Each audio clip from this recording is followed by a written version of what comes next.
I first came in contact with NAMI. I had gone to a program at Brandywine High School, and the Surgeon General, former Surgeon General David Satcher was there speaking on our children and depression.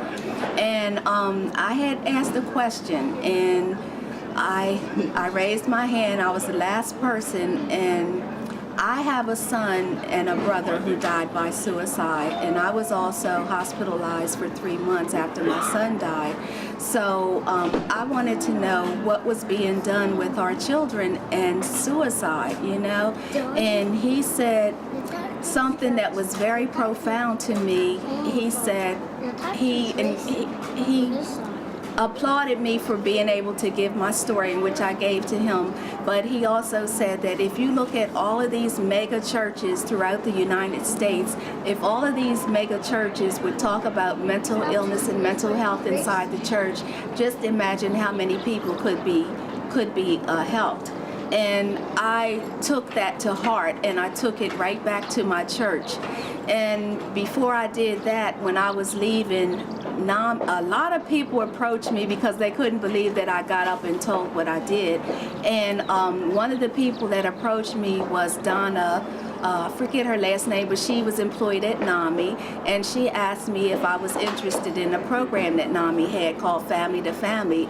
I had never ever heard of NAMI. What's NAMI? Who's NAMI? And so I agreed, and then what I did is I got in touch with my sister. She's 5 years older than me, and she and I attended the Family to Family program, and we learned so much from that program. We wished everybody could take it, but from that we went on to be trained teachers. So she and I taught classes together, and she went on to teach peer-to-peer, but I stayed with Family to Family.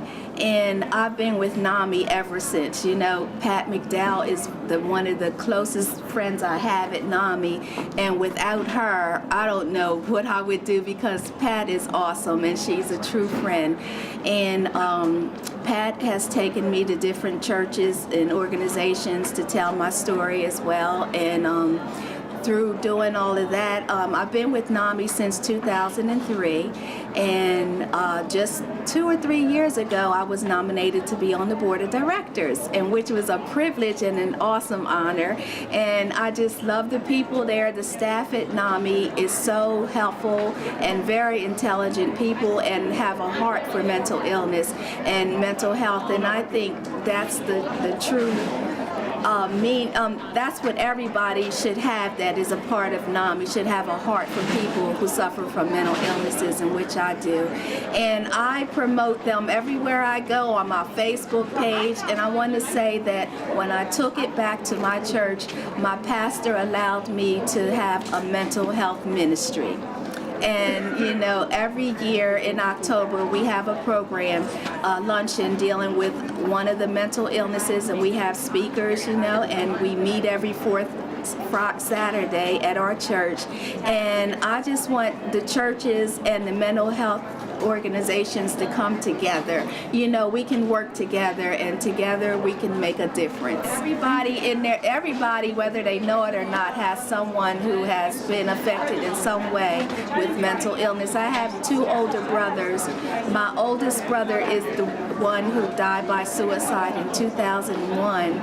He was drug-free for 14 years, but my mother passed away in April of 2001, and that caused him to go back into his addiction, and he was depressed, and he ended up taking his life 8 months later in December, and 10 days after he died, my other brother died from HIV/AIDS. And I believe that they both dealt with depression, but they self-medicated themselves, you know, to take care of whatever it was they were going through. But my sister and I, we're not silent about it, and we're making all of the rest of our family aware of mental illness, and there is help and hope.